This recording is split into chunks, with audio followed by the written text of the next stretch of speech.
చిన్నబాబు. ప్రియా, ఏమిటివి? నా నగలు. ఎందుకు? వీటిని అమ్మితే చాలా డబ్బు వస్తుంది. అమ్మటమా? అమ్మడం ఇష్టం లేకపోతే తాగట్టు పెట్టండి. మీకు ఉద్యోగం వచ్చిన తర్వాత మెల్లగా విడిపించుకోవచ్చు. ఈ లోకంలో నన్ను అర్థం చేసుకుంది మా పెద్దోదిని ఒక్కరితే అనుకున్నాను. ఇప్పుడు నువ్వు ఉన్నావని అర్థమైంది. చాలా సంతోషం ప్రియా. కానీ పరాయి డబ్బుతో మా చెల్లెలు పెళ్లి చేయడానికి మా నాన్నగారు ఏమాత్రం ఒప్పుకోరు. నేను పరాయిదాన్నా? కాకపోవచ్చు. మరి? కానీ పోనీ గిఫ్ట్ గా అయినా తీసుకోవచ్చుగా.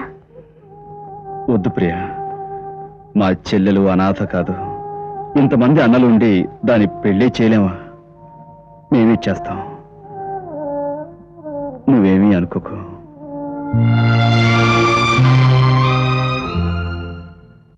చిన్నబాబు, చిన్నబాబు,